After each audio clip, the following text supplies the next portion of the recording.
배우는 거 10번째 시간입니다. 오늘 다니엘서 8장에서 10장을 통하여 수양과 수염소에 대해서 2300주에 대해서 70일의 비밀에 대해서 재림주의 모습에 대해서 결론을 해보도록 하겠습니다. 8장에서는 다니엘의 환상이 이제 보여주시죠. 수양과 수염소에 대한 것을 먼저 보시면 다니엘서 8장 3절에서 5절입니다. 내가 눈을 들어본 즉 강가에 두 뿔 가진 수양이 있었는데 그 뿔이 다 길어도 한 뿔은 다른 뿔보다 길었고 그 긴 것은 나중에 난 것이더라. 내가 본즉 그 수양이 소와 북과 남을 향하여 받으니 그것을 당할 짐승이 하나도 없고 그 손에서 능히 구하리가 절대 없으므로 그것이 임의를 행하고 스스로 강대하더라. 내가 생각할 때에 한 수염수가 서편에서부터 와서 온 지면에 둘을 다니는데 땅에 닿지 않으며 염소 구두 사이에 현저한 뿔이 있더라. 이렇게 말씀하셨는데요. 여기서 이제 마지막에 현저한 뿔이 있다. 이것은 이제 알렉산더 대왕을 말씀한 거죠. 그래서 약간은 아예 이제 유럽과 아프리카까지 통일을 했던 그런 알렉산더 대왕을 얘기를 한 거거든요. 이것은 인간 정원에 되어질 일을 먼저 말씀하시는 것인데요. 그래서 여기에 보면 큰 뿔이 꺾이고 이제 그 말씀은 이제는 그 알렉산더 대왕이 죽고 난 다음에 뿔 넷이 나온 것은 이제는 뿔 넷은 바로 그 알렉산더 대왕 이후에 네 나라로 나눠졌죠. 그 아들이 아주 피터지게 싸움을 해서 카산더와 셀루쿠스와 프톨레미, 루시마쿠스 이렇게 나눠졌죠. 그래서 그런 일들이 벌어진 것을 얘기했고요. 그런데 8장 9절에서 보면 그중 한 뿔에서 또 작은 뿔 하나가 나서 남편과 동편과 그 영화로운 땅을 향하여 심히 커지더라. 이렇게 있죠. 그래서 거기서 작은 뿔이 하나 난 것은 또 여기 영화로운 땅을 심히 향하여 심히 커졌다 그랬죠. 이건 여러분이 이제 그 안티오쿠스 에파피네스가 이런 수리아 거기를 다스리는 그러한 왕이 아주 악한 짓을 했죠. 이스라엘 백성들을 못 살게 하려고 제사를 못 지내게 하고 성전에 돼지피를 뿌리는 이런 악한 일을 했죠. 이런 일을 말씀하신 건데 이게 이제 결국은 뭐를 얘기한 것이냐 이것을 결론적으로 해석하는 것이 8장 20절과 21절입니다. 먼저 이걸 보도록 하겠습니다. 내가 본 바 두 뿔 가진 수양은 곧 메대와 바사 왕들이요 털이 많은 수염소는 곧 헬라 왕이요 두나스에 있는 큰 뿔은 곧 그 첫째 왕이요 이렇게 했죠. 그래서 결국은 이제 다니엘의 환상 본 것을 이것이 무슨 의미로 이제 어떤 의미로 환상을 본 것이냐 이게 결론적으로 역사적으로 이런 사실을 이제 여기 말씀하시는 것인데요. 두 뿔 가진 수양은 메데바사의 왕들이라고 했죠. 수양은 메데바사의 왕들. 이제 여러분들이 페르시아라고 많이 배웠죠. 메데바사에서 고레스 왕, 또 아닥사스다 왕, 다리우 왕이 세 왕이 뭐를 했습니까? 이스라엘 백성들이 바벨론 포로에 잡혀갔다가 바벨론 포로에서 면하게 해가지고 그 바벨론을 멸망시킨 날이 그 나라가 바로 메데바사죠. 그래서 포로를 다시 돌아가게 해서 성전 복과 이스라엘 회복을 도와줬던 왕들이죠. 이것은 이제 하느님께서 하느님의 뜻에 합당하게 쓰임받는 이때 당시는 이름의 왕이죠.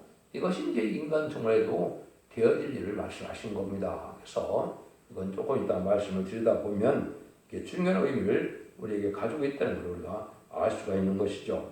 그 다음에 이제 뭐가 나옵니까? 수염소는 헬라 왕이요 그랬죠. 수염소는 아까 그랬듯이 헬라 왕이다. 이것은 이제 알렉산더 대왕을 얘기한 거죠. 그래서 헬라 나라가 또 등장을 했죠. 그래서 헬라 나라가 등장해서 그 큰 뿔은 첫째 왕이에요. 그거는 이제 알렉산더 대왕을 얘기했고 아까도 말씀드린 것처럼 네 나라로 나눠지는 역사가 있었죠. 이거는 이제 그때 당시에 일이지만은 이제 우리 시대에는 이것이 어떻게 적용이 되느냐 이걸 알지 못한다면 별 의미가 없죠. 성경을 통하여 과거 역사만 안다면 그게 무슨 의미가 있습니까? 그것은 인간 총원의 될 일을 분명히 말씀하신 것이고 오메가 역사가 있다는 사실을 우리가 알아야 된다 이 말입니다. 그래서 다니엘서 7장에서도 4대 강국이 이제 옛날에 4대 강국이 나왔다가 인간문의 4대 왕국이 나온 것을 제가 또 말씀을 드렸죠. 그거나 마찬가지로 이것도 인간정말의 역사를 세력들을 얘기한 것입니다. 하나님께서는 천지의 대주리가 되심으로 인류 역사를 주관하시되 하나님의 섭리를 이루어가는 역사다. 그래서 악한 왕들이 됐건 선한 왕들이 됐건 마귀의 세력이 됐건 하느님의 세력이 됐건 하나님의 장 중에서 하나님의 뜻을 이루기 위한 세력들이다. 이렇게 보시는 게 맞는 거죠. 그래서 이때는 그럼 뭐냐? 예루살렘의 성전의 복구 역사는 이스라엘의 회복의 역사인데 인간 정벌이라는 것이 에덴 동산을 회복해서 천년 지난 평화를 이루는 역사를 뜻한 것입니다. 이거는 모든 예언서 계시록이 다 그렇게 되어 있는 것을 우리가 알 수가 있는데요.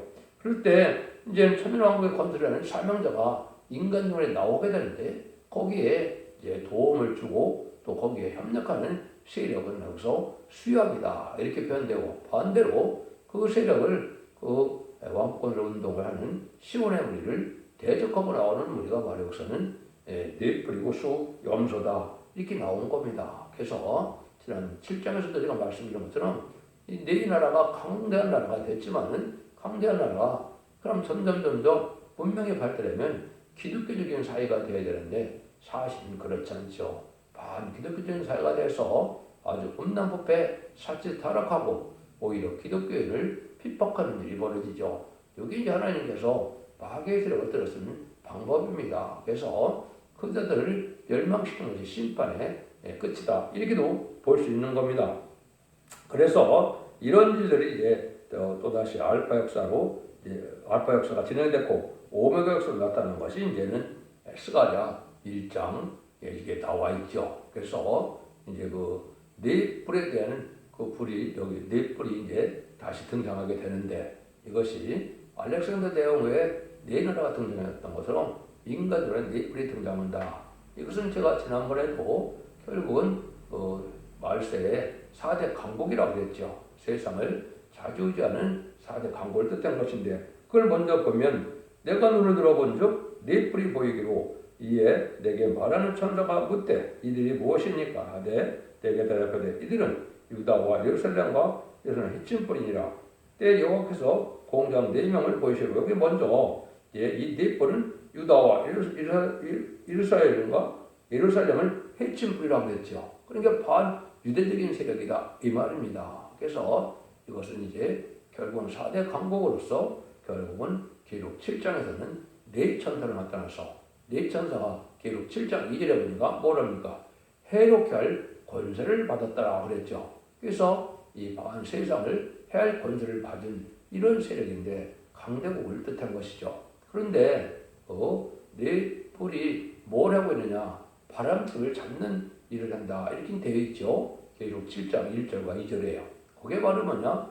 전제, 심판의 환란에 전쟁을 일으킬 권세를 가지고 나온 세력을 뜻한 겁니다.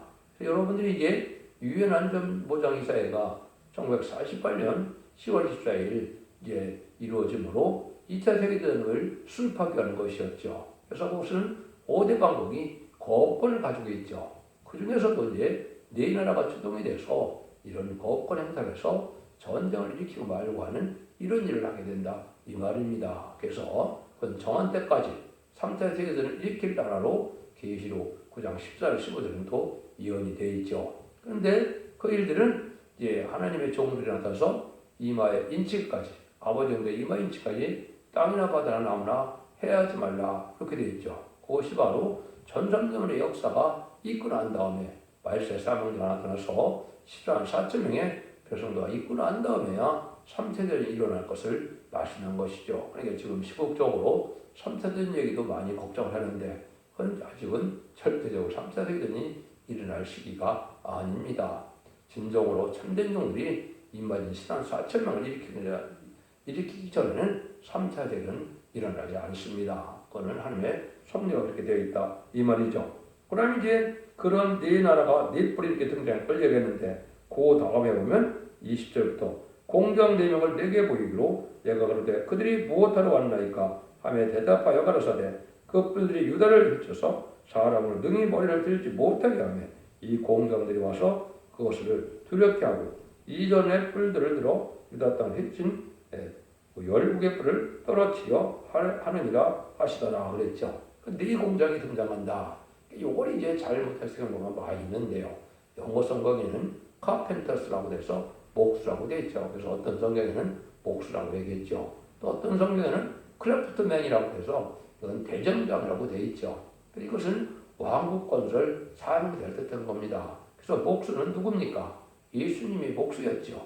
예수님이 왜 목수였습니까? 이 세상에 왕국 건설로 오신 분이거든요. 그래서 천국을 건설하는 그 사명자로 오신 분이 바로 예수님인데 그 예수님의 뜻을 이루어서 이제는 선구적인 말세 사명자가 나와서 이 일을 도모하는데 이 일을 하는 일이 바로 여기에 21절에 그 사명에 나와 있죠. 이전 뿔들을 들어 유다 땅을 해친 열국의 뿔들을 떨어뜨려야 하느니라. 반기독교적인 사회에 주도적인 4대 강국을 멸망시킨다 이 말입니다. 그래서 결국은 이것이 인마리는 14만 4천 명에 대해서 아마겟돈 때 세상 것들을 다 무너뜨리고 다니엘서 2장에서 제가 말씀드린 것처럼 온 세상을 다 멸하시고 한 나라를 세우되 영원히 멸망치 않은 나라를 세운다 이 말이죠. 이것이 천연왕국을 뜻한 것이다 이렇게 볼 수 있는 겁니다. 이것을 이제 계시록 7장 2절 3절에서는 다른 천나라 이렇게 되겠죠. 그래서 이건 비밀인데 다른 천나라는 말세 사명을 뜻한 것이고 결국은 10만 4천명을 뜻한 것인데 먼저 나오는 선거적인 종들이 바로 네 공작이다 이렇게 보시면 됩니다. 그래서 우리가 하나님의 종들의 임하의 인식까지 말은 우리라는 단체가 나오죠. 이것은 말세 사명지 중에 선구적인 종들을 뜻한 겁니다. 마치 아까 말씀드린 것처럼 이제 BC 516년에 이제는 성전을 복구할 때 쓰임 받은 왕들이 아까 고레스, 아닥사스당, 다리왕을 했죠. 요 사람처럼 이 사람들처럼 이렇게 쓰임 받을 선구적인 종을 뜻한 것이다 이 말입니다. 이것이 이제 계속 7장에 와서 응하게 되어 있다 이 말이거든요. 그러면 그 방해하는 세력은 반대에서 가대 강국인데 어떻게 지금 세상을 반기독교인 사회로 이끌고 있느냐. 첫 번째, 이제는 무신론 주문의 공산 사상으로 이제는 물질 만능주의가 와서 물질을 하나님보다 더 사랑하죠. 돈 하나님보다 더 사랑하는 세상이 되었고 또 무신론을 주장하니까 인간을 귀한 존재로 보질 않죠. 유물론이니까 그냥 물질 중에 고등동물이다 이렇게 보는 것이죠. 고등동물 정도가 인간이다 이렇게 보는 게 무신론인데 이런 자들이 아주 악한 마귀 세력이 된 거죠. 그래서 세상은 과학만능주의 그래서 하나님께서 역사를 주관하시고 모든 난제를 하나님이 해결한다는 걸 믿지 못하고 과학으로만 된 줄 알고 있는 것이죠. 그리고 세상은 또 지식이 발달해 보니까 인본주의로 되어 있습니다. 하나님이 역사를 주관하시는 분은 하나님인데 인간의 지식으로 뭐를 다 아주 좌지우지할 수 있는 줄 알고 그렇게 생각하고 있죠. 그래서 설교도 지금은 보면 뭡니까? 문학적, 철학적, 그냥 인문학적으로 이렇게 설교하죠. 근데 이사야 29장에 보면 하나님이 가장 싫어하는 설교가 하나님의 말씀을 사람의 계명으로 가르치는 거거든요. 이런 것이 다 반기독교적인 사회가 된 겁니다. 기독교가 기독교를 못하고 진리를 밝히지 못하고 세상 지식으로 성경을 푼다는 것은 있을 수 없는 일이거든요. 그 다음에는 이제는 헬레니즘 문화가 와서 이제 알렉산더 대왕의 헬레 시대에 아주 성적으로 타락한 시대가 있었죠. 그것이 바로 이제 동성애나 또 이제는 간음의 죄가 아니다. 이런 걸 지금 주장하는 것이 바로 이러한 헬레니즘 문화에서 반기독적인 사회가 되고 이게 멸망에 들이긴 것이죠. 이 마귀의 세력들은 하나님의 참된 그런 거룩한 백성이 되고 하나님의 거룩한 나라를 이룬 것을 방해를 새기니까 지금도 여러분들 보십시오. 이제 좌파 정권들이 뭘 많이 주장합니까? 그런 것들을 많이 주장하거든요. 그런 것들이란 뭐예요? 동성애를 주장한다든가 또 이제 낙태가 죄가 아니라든가 또 이제 간음이 또 죄가 아니다 이렇게 얘기를 하죠. 이것들이 다 기독교 사회에서 하나님의 재앙을 받을 세력이라 이 말입니다. 이것이 이제 아까 수영수의 세력이요 또 네이플의 세력이요 이것이 계속 7장은 네 천사의 세력이다. 이걸 깨닫지 못하면 기독교의 지금 흑암에 덮인 것이다. 영원히 밝아지지 못한 것이다. 이렇게 볼 수 있는 겁니다. 그래서 이런 일들이 여기 이제 시작이 돼서 이런 일이 앞으로 이루어질 것을 말씀하신 것이죠. 그래서 결론적으로 말씀을 이제 드리면 넷불과 넷천사가 이제는 4대 강국이 미영불소를 뜻했고 또 헬라 세력의 이제 문명 세력을 뜻한 것이다. 그다음에는 수양과 이제 네 공장, 네 목수라고 그렇게 표현한 데도 있다고 했죠. 이것은 다른 천사로서 이제는 왕권을 운동하는 말세 사명자, 결과적으로는 임마진 10만 4천 명인데 임마진 10만 4천 명이 한 번에 나오는 것이 아니고 전산자문에 30개월 동안 나오죠. 그래서 결국은 임마진 10만 4천 명이 하나님의 왕권을 사명이고 결국 승리는 아마겟돈 때 이제 승리해서 최종 승리자가 되어서 1000년 동안 그리스도와 더불어 왕으로 탄다고 20장사들의 예언이 되어 있죠. 그 세력을 말씀하신 것이다. 그 다음에 이제 하나님이 또 뭘 여기에 숨겨놨느냐. 다니엘서 8장 13절 14절입니다. 내가 들은즉 거룩한 자가 말하더니 다른 거룩한 자가 그 말하는 자에게 그때 이상이 나타난 바 매일 드리는 제사와 망하게 하는 제약에 대한 일과 성소와 백성이 내어준 바 되어 짓밟힐 때까지 어느 때까지 읽고 하며 그가 내게 이르러 2300절까지 그때까지니 그때 성소가 정결함을 입으리라 하였느니라. 이렇게 말씀하시죠. 이것은 이제 이것도 많은 억측으로 많은 혼란을 이야기하는 것인데요. 2300주에는 2300일을 뜻한 것이죠. 그러나 인간 눈물에 되어질 일들 중에서 어느 정한 기간 동안에 하나님의 역사가 있을 것을 얘기한 것인데요. 역사의 시발점은 바로 뭡니까? 매일 드리는 제사를 망하게 하는 때, 이때를 얘기한 거거든요. 이때가 이제 후삼전만의 시작입니다. 후삼전만에 시작해서 2300주와 2300일이 지나야 성소가 깨끗된다. 마귀가 없는 이제 세상이 깨끗게 되어서 천년왕국이 온다. 이 말이거든요. 이 일들을 보면 이제 제사를 드리지 못하는 그 시대가 바로 후삼전만인데요. 후삼전만은 1260일로 예언이 정해져 있죠. 1260일로다 다시 표받은 자들을 망하게 하는 데가 바로 계율 16장의 대접장과 아마겟돈인 겁니다. 대접장은 30일간 계속되고 또 아마겟돈은 45일간 기술해서 75일이 됩니다. 그 75일을 이제 다 합해서 2300에서 빼면 965일이 나오는데 이 965일은 하나님께서 행위가 터진 이 세상을 재창조해서 에덴산을 회복시키는 기간력이 말씀하신 것이다. 이렇게 볼 수 있는 겁니다. 그래서 이런 일들이 이제 어떻게 해서 이렇게 계산이 되느냐. 다니엘서 12장 11절에서 13절에 보면 매일 드리는 제사를 폐하여 멸망케 물건을 세울 때부터 1290일을 지낼 것이요 그랬죠. 후삼자만은 1260일인데 30일 좀 더 있죠. 이것이 바로 대접장의 심판의 환란의 기간이다. 많은 괴로움을 받는 기간이다. 이렇게 보는 것이죠. 이거는 심승의 표를 받은 자들이 심판의 대상자, 멸망의 대상자가 돼서 많은 괴로움을 받게 되는 것이죠. 이것이 순교의 원을 푸는 것이죠.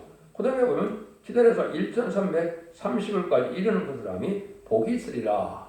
그래서 1335일이니까 45일이 또 있죠. 이게 바로 아마겟돈 전쟁을 뜻한 것이죠. 이때까지 이제 죽지 않은 사람들은 복이 있다. 이거는 예비적 고초에 보호받은 자들밖에는 살아남지 못하는 것이죠. 그래서 악인과 죄인이 전멸당하는 것이 아마겟돈인데 그 기간이 45일이나 된다. 이 말입니다. 그래서 그 나머지 기간 2300일을 채우는 것은 바로 재창조 기간이다. 이렇게 보셔야 됩니다. 그래서 그 후에는 이제 하나님께서 주님이 만행왕을 하시는 천년왕이 시작된다. 이렇게 볼 수 있는 것이죠. 그것을 이제 기록 15장 8절에 보면 하나님의 영광과 능력을 인하여 성령의 연기가 참여되게 되면 일곱 천사, 일곱 재앙이 마치기까지는 성령 등에 들어갈 자가 없더라. 일곱 재앙을 마친다. 이게 대접장이거든요. 대접장이 마쳐서 대접장을 아까 말씀드린 것이 30일 동안과 40 아마겟돈이 있다고 했죠. 요거 다 끝나고 이제는 정오가 되기까지는 사람이 살 수 없는 땅이다 이 말이죠. 그래서 마귀가 없고 이제는 재앙이 없는 땅으로 재창조해서 하나님께서 에덴산을 회복시키는 것을 말씀하신 것이다. 이렇게 보시면 이 말씀이 정확히 말씀된 겁니다. 그래서 이것이 지금적으로 이혼 성취를 본다면 금년에 이제 전선 들어갈 확률이 상당히 높다 하는 섭리가 이루어지는 과정이 그렇다 이 말이죠. 그러면 2026년 정도와 후삼년에 들어갈 날이 이제 가깝다 이렇게 이제 예측이 되고요. 그래서 하마겟돈은 이제 2029년 정도가 될 가능성이 높고요. 그래서 재창조기관서 예수님 만왕으로 하신 천왕은 2032년쯤 될 것이다. 인간이기 때문에 그날과 그 시간을 모르는 것이고 때를 예언 성취를 봐서 이렇게 짐작할 수 있다 이 말입니다. 그러니까 마지막 한일을 남겨놓은 그 시점인 것은 분명합니다. 그래서 임박한 때다 이렇게 볼 수 있는 것이죠. 이걸 떠나서 또 이제 9장에서는 72일의 비밀을 통하여 하나님의 섭리가 정한 때가 있게 일어난 것을 말씀하시죠. 한번 또 보시면 다니엘서 9장 24절입니다. 내 백성과 네 거룩한 성을 위하여 70일에로 기한을 정하였나니 허물이 마치며 제가 끝내며 제약이 용속되며 영원한 의가 드러나며 이상과 예언이 응하며 또 지극히 거룩한 자가 기름을 받으리라. 그러므로 너희는 깨달아 알지니라. 예루살렘을 중건하는 영이 날 때부터 기름을 받은 자 왕이 일어나기까지 7이레와 62이레가 지날 것이며 그때 곤란한 중에 성이 중건되어 거리와 해저가 이룰 것이며 62일의 후에 기름 부은 자가 끊어져 없어질 것이며 장자 한 왕이 와서 그 성읍을 성소를 회파하려니와 그의 종말은 홍수에 옮문될 것 같으며 또 끝까지 전쟁이 있으니 황폐할 것이 작정되었습니다. 그가 장차 많은 사람으로 더불어 한 일의 동안에 언약을 굳게 정하고 그가 일의 절반에 제사와 예물을 금지할 것이며 또 잠파여 미운 물건이 날개를 의지하여 설 것이며 이미 정한 종말까지 진노 황폐케 하는 자에게 쏟아지려 하였느니라. 이건 하나님께서 역사를 주관하시던 예제정관이 되어 일인데 어떻게 합니까? 이스라엘 백성들에서 70일의 기간을 정한다 이렇게 말씀하시죠. 70일에는 7을 곱하면 490일이 되죠. 1년이 하루가 1년이기 때문에 490년을 말씀하는 겁니다. 그런데 이것이 또 세 가지로 나눠지죠. 이제는 7일에와 62일에가 남고 마지막 한 일에가 남죠. 요 일들을 이제 하나님께서 예정을 하신 것이죠. 그래서 한 일에는 이제 옛날에 이스라엘 백성들이 바벨론 포로에 잡혀갔다. 바벨론 포로를 해서 돌아오므로 성전을 복구하는 영이 나는 날부터 이제 7일에 그러면 7일 49년이죠. 49년 정도 지나서 성전이 복구돼 건립한 것이고요. 그 다음에 62일에가 나오죠. 62일에는 434년이 되죠. 이것이 이제 결국은 기름 부음 받은 자가 나와서 끊어질 때까지 얘기한 거다. 이렇게 여기가 말씀하셨죠. 기름 부음 받은 자가 왕이라는데 그것이 62일에가 지나고 나서는 끊어진다 그랬죠.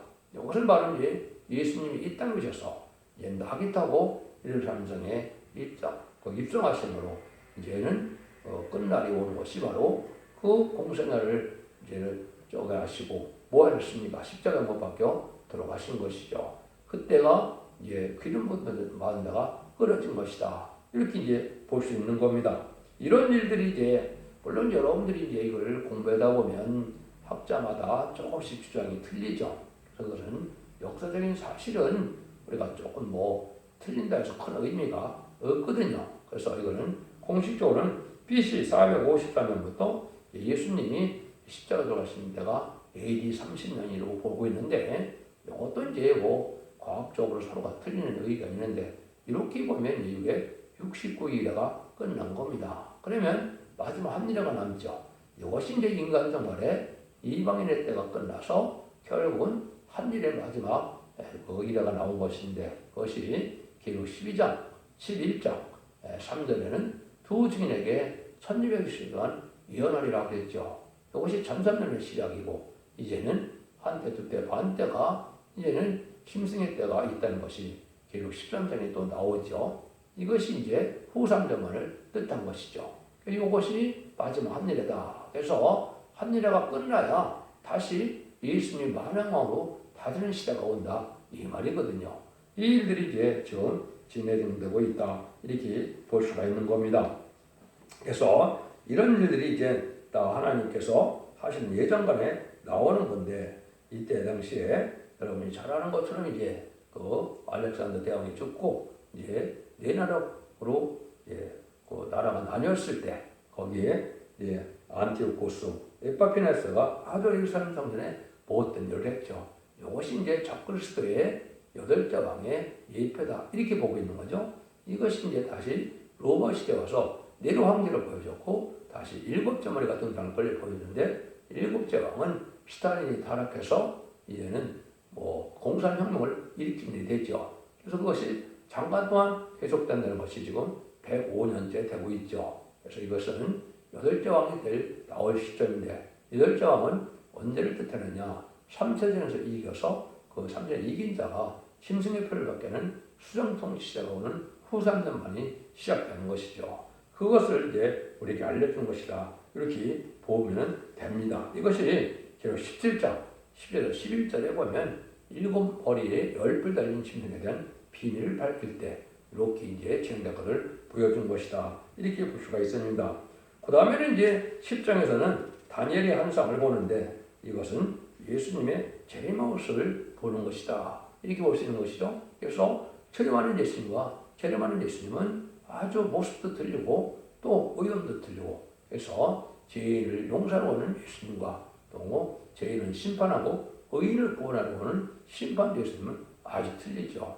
이걸 이제 성경적으로 여러분이 좀 알아두실 필요가 있고 이건 원죄적 문제를 해결받지 못하면 죄를 용서할 수 없다는 내용이 쭉 나와 있죠. 몇 군데만 이제 소개를 하면요. 10장 4절 5절입니다. 그때 내가 눈을 바라본 즉 한 사람이 세마포옷을 입었고 허리에는 우바스 정금을 띄었고 그 몸은 황옥 같고 그 얼굴은 벚꽃빛 같고 그 눈은 횃불 같고 그 팔과 팔은 빛난 똑과 같고 그 말씀은 물 위에 소리와 같더라. 이걸 자세히 설명해 드릴 수 있지만은 이건 예수님의 만왕의 왕으로 오시는 모습이다. 이렇게 보여준 것이죠. 그래서 이 일들은 오랜 후의 일이다. 이렇게 말씀하시죠. 그래서 다니엘에게 뭐라니까 내주여 이 종이 어찌 등이 내주려고 말씀을 할 수 있사오니까 또 사람의 모양 같은 것 하나가 나를 만지며 나를 강건케 가르되 은총을 크게 받은 사람이여 두려워 말라 평안하라 강건하라 그가 이같이 내게 말하며 내가 뭐 힘이 나서 가르되 내 주께서 나를 힘이 나게 하셨사오니 말씀하시옵소서. 그가 가르되 내가 어찌하여 내게 나은 것을 내가 아느냐 이제 내가 돌아가서 바사군과 싸우려니와 내가 나간 후에는 헬라군이 이를 것이라 오직 내가 먼저 진리의 글에 기록된 것으로 내게 보리라 나를 도와서 그들을 대적하는 자는 너희 군 미가엘 뿐이니라. 요거는 이제 주님께서 오셔서 다니엘이 이 시대에 사명될 수 있을 것을 또 예표한 것이죠. 음식에 늘 가려 먹고 또 이제 기도에 정절을 지키고 신앙의 정절을 지켜서 크게 지하총명을 받았죠. 여기 이제 말세 사명자가 나오고 내간 것이고 이때 이 말세 사명자가 저는 지혜총명을 받아서 하나님의 뜻을 잘 전하는 종이 되는데 이것이 선거적인 종이죠. 그래서 나중에 미가엘이 도와준다 그랬죠.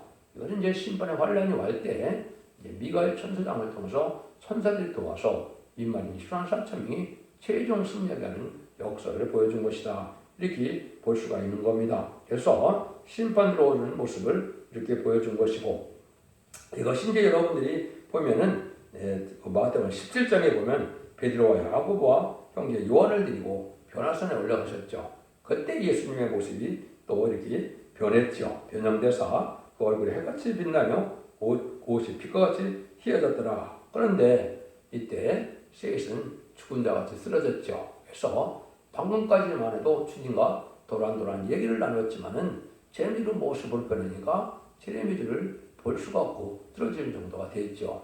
이것은 심판주의 예수님은 원죄적인 해결받지 않고는 영접할 수 없는 모습을 보여준 건데요. 이것이 이제 여러분이 계시록 1장에 보면 또 그렇죠. 1장에 보면 사도 요한이 예수님의 모습을 만왕의 왕으로 보시는데 또 뭐라 그럽니까? 내가 볼 때 그 발 아래 엎드려져 죽은 자같이 되매 그가 오른손에 내가 얹고 가로사대 두려워 말고 나는 처음이요 나중이니 주님께서 이제는 그걸 의로를 하시죠. 재림의 집을 영접하는 것은 사도 요한도 품에 안겼던 사도였지만은 재림의 집을 할 때는 영접할 수가 없고 죽은 자같이 쓰러지죠. 이것도 역시 원죄자 문제를 해결받아야만 죄를 영접할 수 있다는 사실을 알려준 것인데요.